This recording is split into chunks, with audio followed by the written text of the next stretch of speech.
best interest to learn about those. So one of the things that's really important to learn is that we want to interact with the Chinese in ways that are culturally correct for them. We go into China, we try and interact with them, and we think, oh, well, you speak English, you can understand me, I can kind of understand you. But there's so much more going on under the surface that we don't understand. And so from the Art of War, one of my favorite expressions is know yourself and know your enemy, and you'll win 100 battles. And so I've sort of simplified that into know self and know other, because it's so important for us, I think, as people to learn the value of learning about others and understanding others from their cultural perspectives. As Americans, typically we're not good at learning foreign languages and we're not good at learning about other cultures. And consequently, that is a weakness, because what happens is it puts us in a perspective and in a place where we are easily acted upon rather than we have the ability to act on. And that's a concept that's very strong in the Chinese language.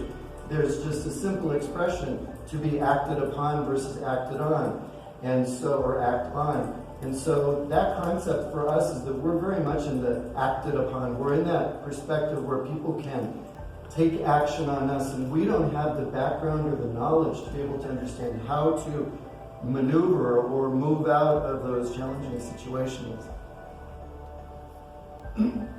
So when you see this icon, essentially what I'm saying to you is think about what's going on strategically, because this is about strategy.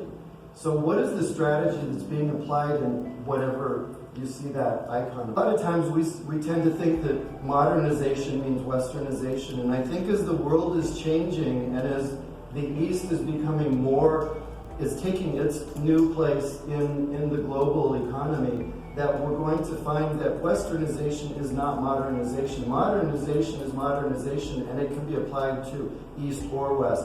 And I think we've seen that happen in a lot of ways in Japan, Taiwan, but I think we're going to see it in a whole different fashion in China. And the Chinese are not going to be westernized as easily.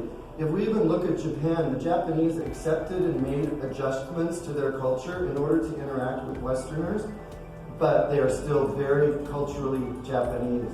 And that's the underlying culture that we're going to see in China too, but it's a very different culture. So the Chinese sense of community is not something that they get from being a nation. They get that sense of community from their culture. It's the underlying concepts, values, and history that connects them together to give them that sense of a larger community.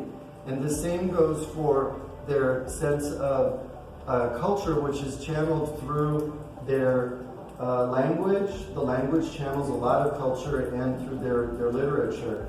In order to really understand the way the Chinese think, we need to learn their language. That's the only way that we can do that, through learning their language and through reading their writings, the literatures. And Chinese culture is based on 4,000 years or more of writings that have been written down. They have sayings that they say every day. They have concepts. There's ideals that have been a part of their language that they grow up. The poems that kids read.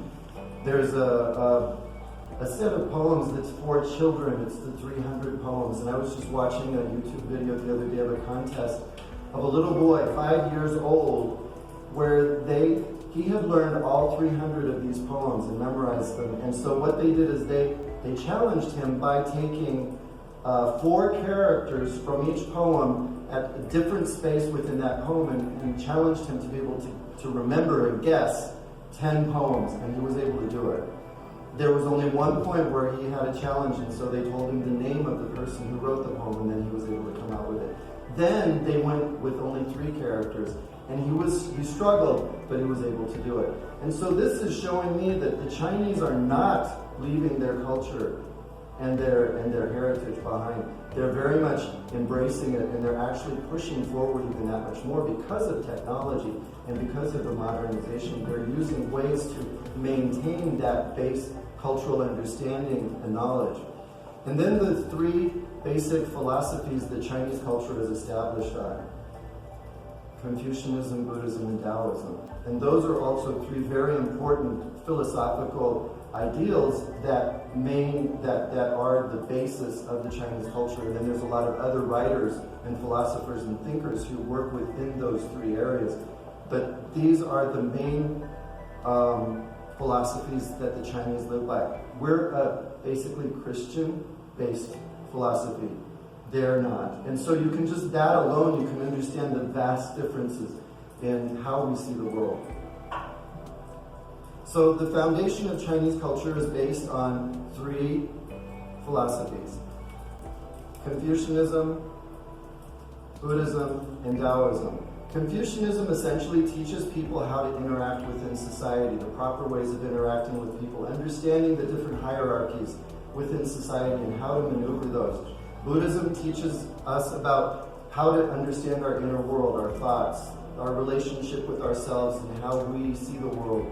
And then Taoism essentially teaches us about our relationship with the universe, how to understand our place in the universe, and how to understand the universe and how it interacts with us, and vice versa.